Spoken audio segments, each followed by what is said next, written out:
Buenos días, querida iglesia y queridos amigos, en este nuevo domingo por la mañana. Bendiciones, estamos aquí para oír la palabra de Dios, un día más. El otro día me decía un hermano que tanto él como su esposa no podían trabajar por la situación que estamos viviendo, ¿verdad? Y me decía también que él confiaba en Dios, que confiaba en la providencia de Dios. Y la verdad que podemos confiar en nuestro Dios porque la palabra de Dios nos muestra cómo el Señor hizo llover maná del cielo en el desierto y también hizo brotar agua de la roca en el desierto. Yo estoy orando por mis hermanos, por mis amigos, por el pueblo de Dios especialmente, para que Dios supla conforme a sus riquezas en gloria. Y también me decía otro hermano, por otro lado, que tenía ganas de pasar a la fase 1 en esta desescalada que estamos viviendo para poder ver de nuevo a su familia y abrazar a sus padres. Bien, yo creo que esos dos hermanos representan a muchísimas miles de personas y vamos a orar por ellos para que podamos verlo pronto. Eterno Padre, Señor de los cielos y de la tierra, queremos rogarte que por favor tú proveas a las familias de las cosas que necesitan. Por esos familiares, por esos padres, por esas madres, por esos hijos, Señor, que tienen necesidades, queremos orar en esta mañana, el pan nuestro de cada día, dánoslo hoy, como tú nos enseñas en esta oración modelo del Padre Nuestro. También te rogamos, Señor, que obres para que podamos estar de nuevo con nuestros familiares, poder abrazar a nuestros padres, podamos honrar a nuestros padres, como dice la Escritura. Y toda la situación que estamos viviendo, una vez más, como iglesia, nos unimos todos juntos, ahora, en el nombre de Jesús, y encomendamos todo a ti, al fiel Creador, al Dios soberano, al Dios omnipotente, Creador del cielo y de la tierra, que tiene control de lo inmenso y de lo microscópico. A ti nos encomendamos en esta mañana, en el nombre de Jesucristo, tu Hijo amado. Y también te rogamos, Señor, que tú nos sigas hablando por el poder de tu palabra, tu evangelio en esta mañana, en el nombre de Jesús. Amén. Bien, queridos y queridas, vamos a seguir en nuestra colección que estamos en esta serie del Sermón del Monte durante varias semanas, y en esta mañana vamos a ver esta porción, este segmento del Sermón del Monte, que es Jesús y la ley. Jesús y la ley. Y vamos a ir al Evangelio de Mateo, capítulo 5, versículos del 17 al 20. Y dice así: No penséis que he venido, dice Jesús, para abrogar la ley o los profetas. No he venido para abrogar, sino para cumplir. Porque de cierto os digo que hasta que pasen el cielo y la tierra, ni una jota ni una tilde pasará de la ley, hasta que todo se haya cumplido. De manera que cualquiera que quebrante uno de estos mandamientos muy pequeños, y así enseñe a los hombres, muy pequeño será llamado en el reino de los cielos. Mas cualquiera que los haga y los enseñe, éste será llamado grande en el reino de los cielos. Porque os digo que si vuestra justicia no fuere mayor que la de los escribas y fariseos, no entraréis en el reino de los cielos. Que el Señor bendiga su palabra en nuestros corazones. Dicen algunos estudiosos que este pronunciamiento que hizo Jesús podría parecer casi alucinante o sorprendente, porque Cristo establece aquí el carácter eterno de la ley. Y sin embargo, el apóstol Pablo dijo en Romanos capítulo 10, versículo 4, porque el fin de la ley es Cristo, para justicia a todo aquel que cree. Bien, vamos a tratar con la ayuda del Señor, de explicar todo esto y que el Señor arroje luz a nuestras vidas. Los judíos usaban la expresión la ley de maneras diferentes. En concreto, 4 maneras diferentes. Primero, la usaban con referencia a los 10 mandamientos. Segundo, la usaban en relación con los 5 primeros libros de la Biblia, llamado Pentateuco o los 5 rollos. También, en tercer lugar, usaban la frase para expresar lo que es la ley y los profetas, en el sentido de toda la Escritura. Y también, en cuarto lugar, la ley de los escribas o la ley oral. Bien, yo quiero comenzar el primer punto de este mensaje con declaraciones que hace Jesús. Así se titula el primer punto, declaraciones que hace Jesús. Y vamos a empezar con una declaración negativa. Jesús dice, no penséis que he venido para abrogar la ley o los profetas. La ley podemos desglosarla como en 3 partes. Estaba la ley moral, condensada en los 10 mandamientos. Segundo, la ley ceremonial, que regulaba el sistema religioso de Israel con los sacrificios, fiestas solemnes, ceremonias, etc. Y también, en tercer lugar, estaba la ley civil, que regulaba la vida de la nación y es la que usaban los jueces para impartir justicia en muchos casos. Jesucristo no viene para abrogar, pero ¿qué significa abrogar? Bueno, abrogar significa, te voy a dar algunos sinónimos, significa invalidar, anular, derribar. Esa es la declaración negativa que hace Jesús. También hace una declaración positiva y es cumplir. He venido para cumplir. ¿En qué sentido viene Jesús a cumplir? Hay un gran contraste, podemos ver, entre abrogar y cumplir.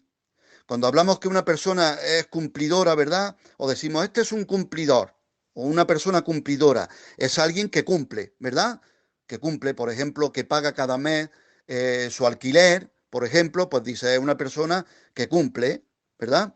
Ahora, ¿cómo cumplió Jesús la ley y los profetas?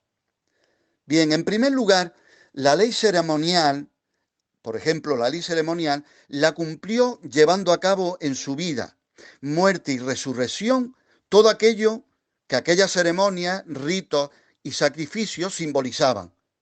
Por cientos de años los judíos sacrificaban corderos, machos cabríos, derramaban sangre sobre el altar para la remisión por los pecados.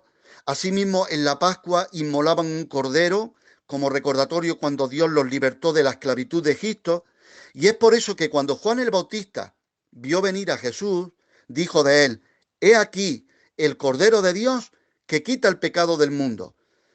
Sin darse cuenta, o quizás sí se daba cuenta, estaba como pronunciando una sentencia de muerte profética. He aquí el Cordero de Dios que quita el pecado del mundo. Se refería a Jesús como ese Cordero sin mancha. Ahora, era un sacrificio Jesús no para librarlos de Egipto o del Imperio Romano, sino de sus propios pecados. Cuando el ángel Gabriel le anuncia a María el nacimiento de Jesús y le dice, le llamará su nombre Jesús, Jesús viene de Yeshua, del hebreo, que Dios salva. Y Jesús significa Salvador porque, dice el ángel, salvará a su pueblo de sus pecados. Y eso es lo que quiere hacer Jesús contigo, en tu vida y en la mía. Y es ser el Salvador, el que nos va a salvar de nuestros pecados. En el libro de Hebreos nos explica de cómo Cristo cumplió toda esa ley ceremonial. Ahí lo explica muy bien. Y ahora los cristianos, escucha bien, no estamos obligados a cumplir esta ley. No porque Cristo las anuló, cuidado, sino porque las cumplió. Y al cumplirla, la termina. Mira lo que dice en Hebreos 10, versículo 11 al 14. Y ciertamente todo sacerdote está día tras día ministrando y ofreciendo muchas veces los mismos sacrificios que nunca pueden quitar los pecados. Pero Cristo, habiendo ofrecido una vez para siempre un solo sacrificio por los pecados, se ha sentado a la diestra de Dios. De ahí en adelante esperando hasta que sus enemigos sean puestos por estrado de sus pies, porque con una sola ofrenda hizo perfectos para siempre a los santificados. Luego tenemos también la ley civil. La ley civil era para Israel como nación teocrática y Cristo como israelita la cumplió a la perfección. Pero esto no nos ata al cristiano, escucha bien, porque nosotros no somos judíos en un sentido nacional. La iglesia está compuesta de toda tribu, lengua y nación. Te pongo un ejemplo. Si yo sorprendo a un ladrón en mi casa o en mi negocio, no le corto la mano, como en el Antiguo Testamento. Y si hoy se descubren a unos adúlteros infieles, no se les mata a pedradas como en el Antiguo Testamento. ¿Por qué? Porque las leyes que rigen nuestra nación, de España en concreto, son otras. Luego está la ley moral. Cristo, ¿cómo cumplió Cristo la ley moral? Cristo la obedeció, escucha bien, como ningún hombre podrá hacerlo jamás, porque el hombre no pudo ni podrá hacerlo jamás. Jesús nunca violó ninguno de los 10 mandamientos, nunca tuvo dioses ajenos en su corazón, nunca tomó el nombre de Dios en vano.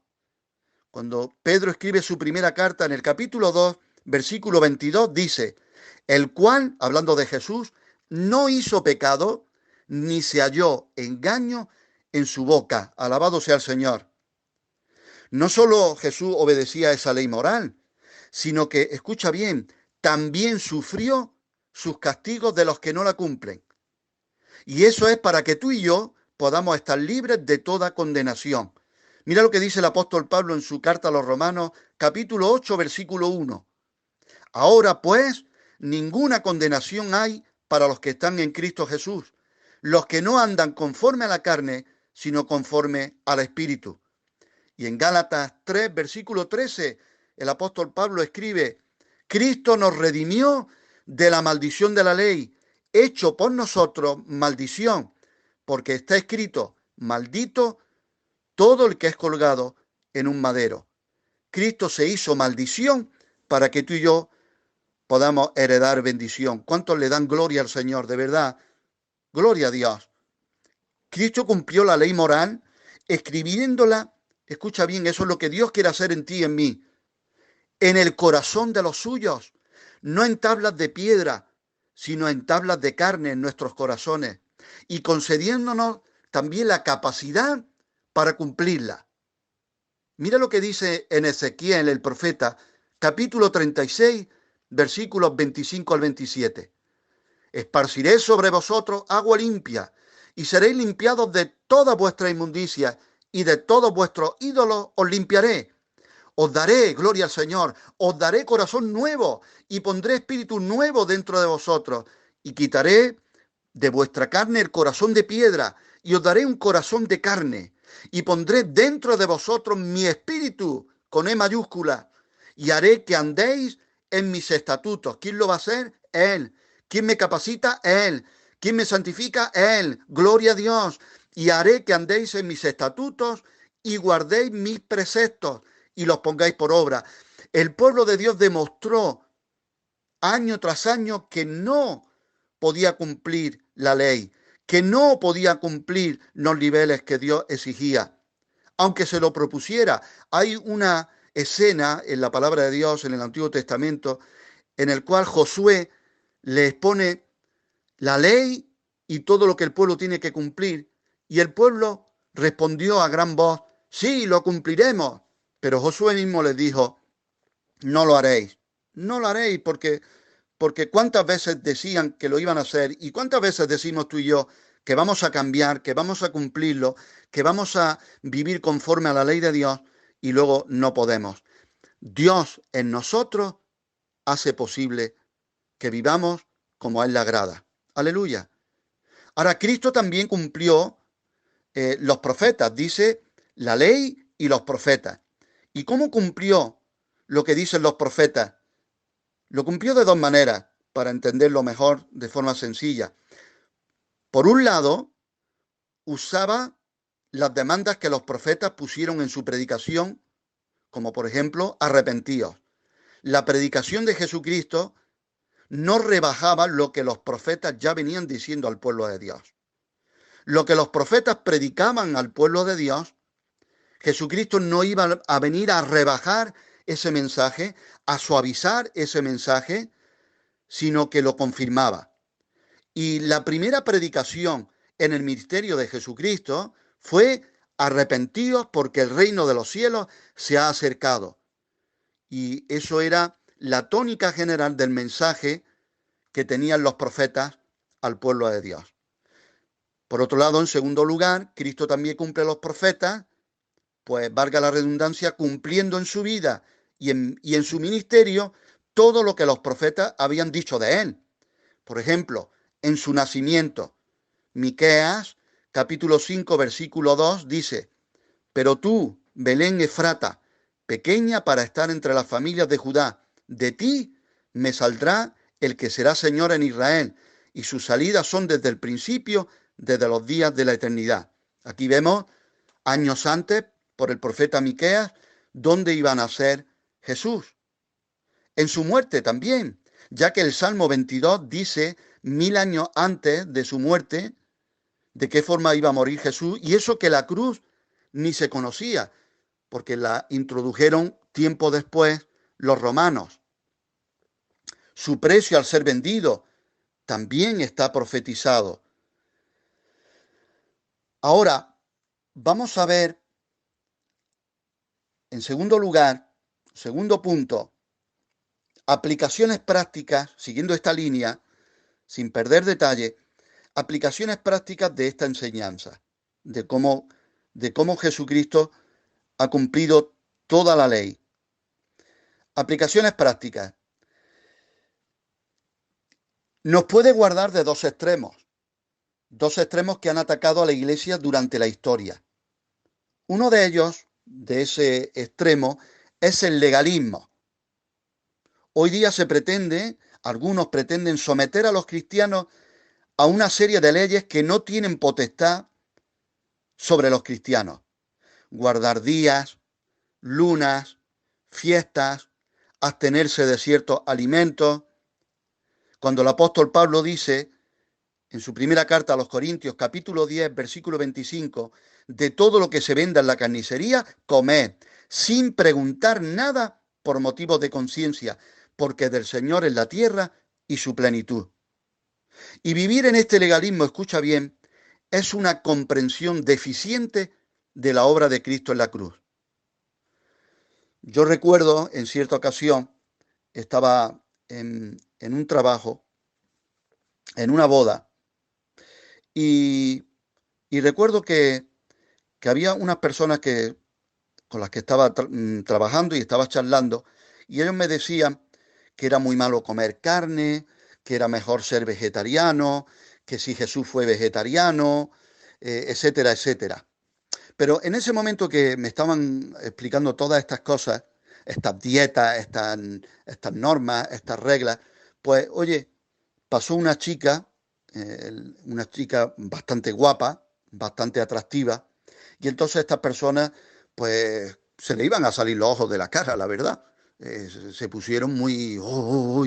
Y entonces recuerdo que usé ese ejemplo, esa situación, y les dije, mira, perdonad, si yo como carne, si yo como unos filetes de carne o un bocadillo de carne, y le doy gracias a Dios por los alimentos, yo no estoy pecando. Pero hay otro tipo de carne, de carnalidad, que Dios sí condena. Y vosotros que estáis mirando a esa mujer, a esa joven que ha pasado, con ojos de deseo, con comentarios lasciviosos o con codicia, eso es pecado delante de Dios. ¿Qué quiero decir con esto, con este ejemplo? Que la religión nos va a dejar muchas veces siempre en lo externo, pero Dios mira el corazón. También otro de los extremos de los que podemos ser guardados no es solo el legalismo, sino también el otro extremo, todo lo contrario, y es el antinomianismo. Es el otro extremo, es querer quitarle a los cristianos todo tipo de obligación y entrar en una falsa gracia. Pero mira lo que dice Pablo a los Romanos, capítulo 6, versículos 1 y 2. ¿Qué pues diremos? ¿Perseveraremos en el pecado para que la gracia abunde? En ninguna manera, porque los que hemos muerto al pecado, ¿cómo viviremos aún en él? Entonces, este es otro extremo muy peligroso. El legalismo es muy peligroso y también el antinomianismo es muy peligroso. Anti significa en contra de y nomos, ley, en contra de toda ley. Y hay, cuidado, un extremo de ser demasiado legalista y guardar muchos ritos, muchas reglas, muchas cosas, normas, muchas cosas externas. Y el otro peligro es, pues decir, pues ya Cristo lo hizo todo en la cruz, yo no tengo que vivir sujeto a ningún tipo de ley, pero no es así. Nosotros somos salvos, pero tendríamos que preguntarnos, ¿salvos para qué? Somos salvos, pero también para ser santificados. Y dice la palabra de Dios, seguir la paz con todos y la santidad, sin la cual nadie verá al Señor. Aleluya.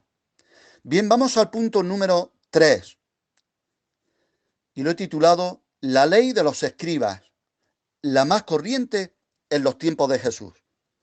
En el Antiguo Testamento encontramos grandes principios y eso lo mantenían los judíos, cuidado.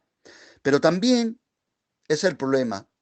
Ese es el problema de las religiones y las sectas, que a veces cogen la Biblia, pero dicen la Biblia más. Ten cuidado, cualquier persona, cualquier iglesia o religión que te diga la Biblia, sí, aceptamos la Biblia, pero necesitamos la Biblia más esto, más lo otro, más añadidos. Cuidado, la única autoridad realmente para la vida del cristiano, fuente de autoridad, es la Biblia. Y ellos mantenían que en el Antiguo Testamento había grandes principios, pero también ellos deducían que de los grandes principios generales se podían sacar normas y reglas para cada posible situación de la vida. Y así, fíjate, surgió la raza de los llamados escribas, cuyo cometido era, ¿qué era? Reducir los grandes principios de la ley a literalmente miles de reglas y normas. ¿Y los fariseos qué eran? Significa separados, se separaban de la vida cotidiana, de lo normal de la vida, de la actividad normal, para observar todas esas reglas. Por ejemplo, vamos a poner un ejemplo práctico. La ley establece que el día de reposo ha de mantenerse santo y que no se puede hacer trabajo en él. Pero los legalistas judíos tenían pasión por las definiciones, así que preguntaron, ¿y qué es un trabajo? Entonces, para los escribas, ya vienen los escribas, entran en acción y empiezan a definir lo que es un trabajo. Y dicen, pues, un trabajo es, llevar una carga, una comida equivalente al peso de un higo seco es un trabajo. Bastante leche para un trago, el papel necesario para escribir un recibo, etcétera, etcétera. Escribir era un trabajo. Fíjate, se podía curar a una persona si la encontraba herida solamente si había peligro de muerte. Pero si no había peligro de muerte, había que hacer una cura provisional, pero no atenderla porque era también un trabajo que no se podía hacer. Tú fíjate hasta qué punto y qué enrevesado, ¿no? Era todo. Yo quiero leerte fragmentos, porciones de la palabra de Dios del Evangelio, porque se explican por sí mismos, se explican por sí mismos. Alguien dijo a estudiosos teólogos que he escuchado que la palabra misma interpreta a la palabra. Y la respuesta de lo que hoy estamos estudiando y tocando, el mismo Evangelio da la respuesta. Y vamos a ir al Evangelio de Marcos, capítulo 7, versículo 1 al 23. Y te lo voy a leer. Se juntaron a Jesús los fariseos y algunos de los escribas que habían venido de Jerusalén, los cuales, viendo a algunos de los discípulos de Jesús comer pan con manos inmundas, esto es, no lavadas, bueno, ahora hay que lavarse mucho las manos, ¿verdad? Y es bueno lavarse las manos. Pero mira hasta qué punto entraban los escribas y fariseos. Como no se lavaban las manos, pues los condenaban. Porque los fariseos y todos los judíos, aferrándose a la tradición de los ancianos, si muchas veces no se lavan las manos, no comen. Y volviendo de la plaza, si no se lavan, no comen. Y hasta muchas cosas hay que tomaron para guardar, como los lavamientos de los vasos de beber, de los jarros y de los utensilios de metal y de los lechos. Le preguntaron pues los fariseos y los escribas, ¿por qué tus discípulos no andan conforme a la tradición de los ancianos, sino que comen pan con manos inmundas, manos sucias? Respondiendo a él, les dijo, hipócritas, bien profetizó de vosotros Isaías, como está escrito, este pueblo de labios me honra, mas su corazón está lejos de mí. Pues en vano me honran, enseñando, escucha bien, como doctrina mandamientos de hombres. Porque dejando el mandamiento de Dios, os aferráis a la tradición de los hombres. Esto es un peligro tremendo. Dejar el mandamiento de Dios aferrándose a la tradición de los hombres. Los lavamientos de los jarros y de los vasos de beber, y así otras muchas cosas semejantes. Les decía también, bien invalidáis el mandamiento de Dios para guardar vuestra tradición, porque Moisés dijo, honra a tu padre y a tu madre, y el que maldiga al padre o a la madre, muera irremisiblemente. Pero vosotros decís, basta que diga un hombre al padre o a la madre, es corbán, que quiere decir mi ofrenda a Dios, todo aquello con que pudiera ayudarte, y no le dejáis hacer más por su padre o por su madre, invalidando la palabra de Dios con vuestra tradición que habéis transmitido. Porque transmitimos lo que tenemos. Y aquí los religiosos transmitían normas, reglas, ritos, y muchas cosas seis semejantes a estas.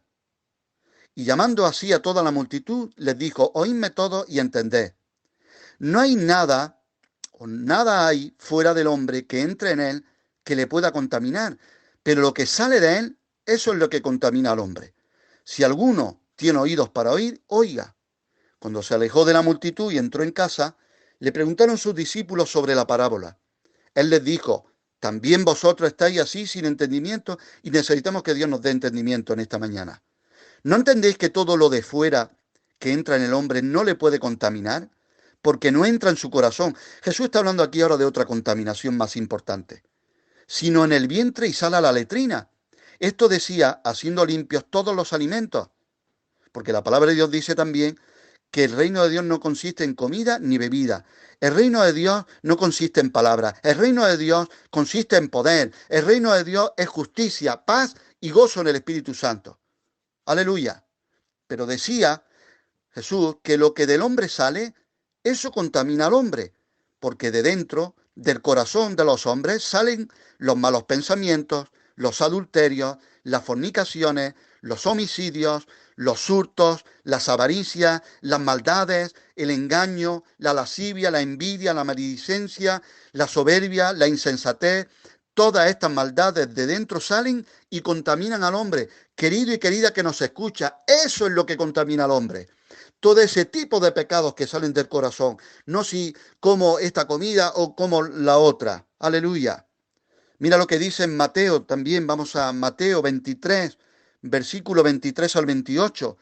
Jesús dice, ay de vosotros, escribas y fariseos hipócritas, porque diezmáis la menta. Fíjate, siempre estaban con las minucias. Diezmáis la menta y el eneldo y el comino, hasta las hierbas de su jardín, que no era obligatorio según la ley. Hasta eso hacían. Y dejáis lo más importante de la ley, la justicia, la misericordia y la fe. Esto era necesario hacer sin dejar de hacer aquello. Guías ciegos que coláis el mosquito y tragáis el camello. Ay de vosotros, escribas y fariseos hipócritas, porque limpiáis lo de fuera del vaso y del plato, pero por dentro estáis llenos de robo y de injusticia. Fariseo ciego, limpia primero lo de dentro del vaso y del plato, para que también lo de fuera sea limpio.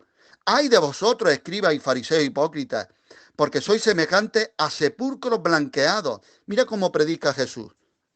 Mira cómo predica Jesús. Que por fuera, a la verdad, se muestran hermosos, mas por dentro están llenos de huesos de muertos y de toda inmundicia. Así también vosotros por fuera, a la verdad, os mostráis justos a los hombres, pero por dentro estáis llenos de hipocresía e iniquidad. Señor, líbranos de esta religiosidad. Tú puedes decirlo ahí conmigo también, Señor, líbrame de parecer muy bien por fuera, muy blanqueado por fuera, muy bonito por fuera y estar podrido por dentro. Mateo 15, versículo 7 al 9, mira lo que dice Jesús. Hipócrita, bien profetizó de vosotros Isaías cuando dijo, este pueblo de labios me honra, mas su corazón está lejos de mí, pues en vano me honran, enseñando como doctrinas mandamientos de hombres. Y en el profeta Joel, capítulo 2, versículo 13, Dice, rasgad vuestro corazón y no vuestros vestidos, y convertíos a Yahvé vuestro Dios, porque misericordioso es y clemente, tardo para la ira y grande en misericordia, y que se duele del castigo. El Señor nos dice, rasga tu corazón, no vuestros vestidos. ¿Qué está diciendo el Señor aquí? Que Él quiere un quebrantarse, un humillarse delante de Él, pero de verdad, auténtico, genuino, de dentro, interior, del corazón, no algo externo, no nuestros vestidos.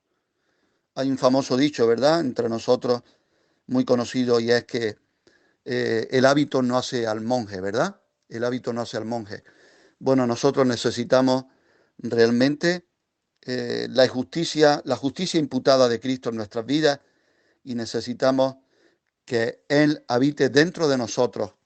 Aleluya, para poder, como dice el último y cuarto punto, una justicia mayor. Jesús les dice, si vuestra justicia no fuere mayor que la de los escribas y fariseos, no entraréis en el reino de los cielos. ¿Quieres tú entrar en el reino de los cielos? ¿Quiero yo entrar en el reino de los cielos? Una justicia mayor. Punto número 4. Los escribas y fariseos, o podemos decir también los religiosos, se preocupaban de la piedad exterior, pero nosotros debemos tomar conciencia de la interior. Ellos se afanaban por conseguir la alabanza y el aplauso de los hombres, pero nosotros debemos de enfocarnos en recibir la aceptación de Dios. Y cuando hayamos hecho todo, hemos de negarnos a nosotros mismos y decir, siervos inútiles somos, lo que tenía que hacer, eso he hecho, y confiar solo en la justicia de Cristo. Romanos 10, versículo 3 dice, porque ignorando la justicia de Dios y procurando establecer la suya propia, no se han sujetado a la justicia de Dios. Porque el fin de la ley es Cristo, para justicia a todo aquel que cree. Y déjame despedirme en esta mañana con un versículo poderoso, cuando el apóstol Pablo escribe su carta a los Gálatas, en el capítulo 2, versículo 21, tremendo, poderoso, aleluya, que resuene en nuestros corazones, que resuene en nuestro interior, que venga renovando nuestra mente y que Dios venga revelando por su Espíritu Santo, Señor, te lo rogamos, que nos hagas ver realmente la justicia mayor, que es la tuya, que solo tú puedes justificarnos, como dice Romanos capítulo 5, versículo 1, justificados pues por la fe, tenemos paz para con Dios solo por medio de nuestro Señor Jesucristo. Y al que no conoció pecado, por nosotros Dios lo hizo pecado, para que nosotros fuésemos hechos justicia de Dios en él. Aleluya. Y dice el apóstol Pablo en Gálatas 2, versículo 21, no desecho la gracia de Dios. Querido que me oyes, ¿tú desechas la gracia de Dios? El apóstol Pablo no desechaba la gracia de Dios y dice, no desecho la gracia de Dios, pues si por la ley fuese la justicia, entonces por demás murió Cristo. Y yo quiero decirte que Cristo no murió en vano, que Cristo cumplió toda la ley, que Cristo pudo decir en la cruz, tetelestai, consumado es, no más sacrificio, Él lo ha cumplido. Aleluya, para que tú y yo podamos ser aceptados. Aleluya, para que tú y yo podamos ahora vivir con su ayuda, por su Espíritu en nosotros, como a Él le agrada. Muy bien, que el Señor os bendiga, espero que te haya bendecido y edificado. El Evangelio es poder de Dios, aleluya, para todo aquel que cree. Que el Señor te bendiga.